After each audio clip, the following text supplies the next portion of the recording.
Hey everyone, and welcome back to my channel. So for today's video, I am bringing things back to the Puerto Rican basics, and I'm going to show you how to make tostones. Tostones are simply flattened, fried green plantains. They're super delicious, versatile, and very, very simple to make. And I'm going to show you two ways on how you can make them. So let's get into it. So to start making my tostones, I have here 2 green plantains, and if you notice, the skin on these plantains are slightly yellow, and I like this because that means that the skin is slightly ripened.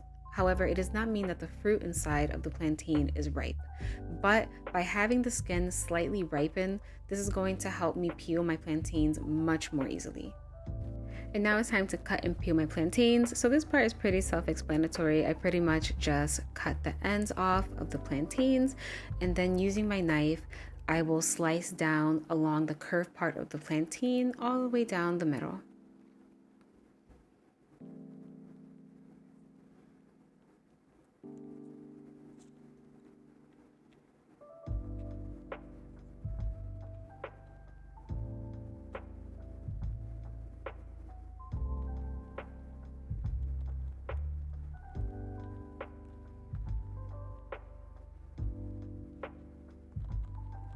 And remember that I told you guys earlier that I like the skin to be a little yellow, to be a little ripened, to make the peeling process much more effortless.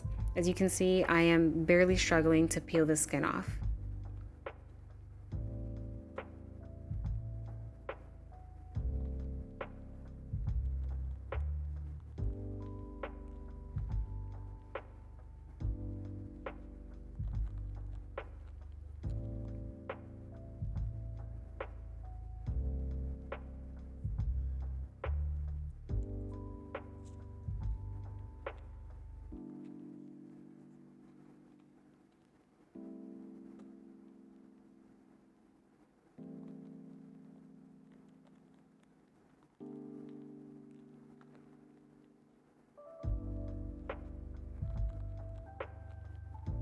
All right, now I have the skin off of my plantains.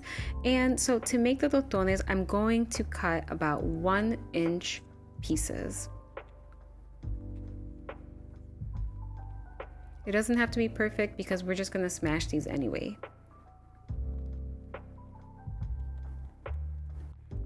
And I have my frying pan set over medium heat with about 1/2 inch of vegetable oil. And once my oil gets nice and hot, I'm going to place all of my plantain rounds, and I'm going to fry each side until it is just golden. And that's going to take me about 5 minutes on each side. It's going to depend on your specific stove. So, occasionally, I want to say like every minute or so, use a tongue and take a peek underneath and check the color. You definitely don't want to overcook this because then you don't want dry tostones, but you just want to fry them until they are just golden.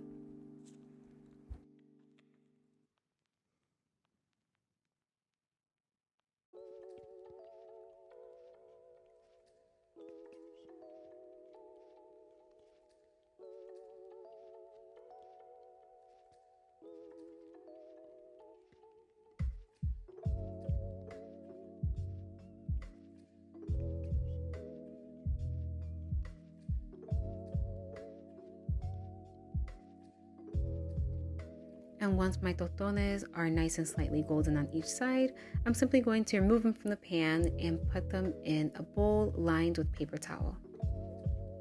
Alrighty, now it's time to form our tostones, and as I mentioned earlier, I'm going to show you 2 methods on how you can do that. The first method that I'll be showing you guys is by using a tostonera. This is the Imusa brand. You can find this online or at a Hispanic grocery store. It is very affordable and very convenient. What you simply do is you put the little fried plantain round in the middle, smash it, and that's it. Super easy. And for my friends at home who do not have a tostonera yet, this is a very easy foolproof method. All you need is a small round plate, preferably plastic because it's very smooth. And what you're gonna do is you're gonna put your plantain round on the cutting board and you're gonna smash it like so. This is a very good method if you're making something like jibaritos or patacones a recipe that requires for you to smash a very large piece of plantain. And by the way, I do have a recipe on how I make my jibaritos. It is a very good recipe. Check it out if you haven't already. This is also a good method if you want to make jumbo tostones, since a tostonera only gives you a set size. This is a good method as well. All right, now it's time to fry our plantains a second time. And by the way, while I was flattening all of my plantain rounds, I had turned off the heat of my stove because I did not want the oil to burn. I didn't want it to get super hot because that's very dangerous.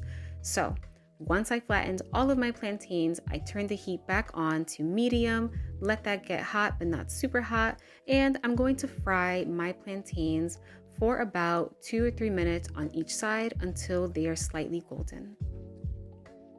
And my tostones are done. I fried these in 2 separate batches, and as soon as I took them out of the frying pan, I sprinkled a generous amount of salt. You can even use a little bit of garlic salt if you prefer. But yeah, my tostones are nice and crispy on the outside and slightly fluffy on the inside. And my favorite way to enjoy tostones is with some Puerto Rican Mayuketchup. If you know, you know. This is super simple, very delicious, and it complements tostones really well. Now, while I didn't show how I make my Mayuketchup in this video, I will list the ingredients in the description box below. And that is all for today's video. I really hope that you found this tostones tutorial very helpful. If you've never made tostones before and you make my recipe, please let me know in the comment section down below. It always makes my day when you guys make my recipes and enjoy it. So, as always, if you haven't already, please subscribe to the channel. Do not forget to give this video a thumbs up. It helps my channel a ton. And hit that notification bell because a new video will be out every week. Until next time.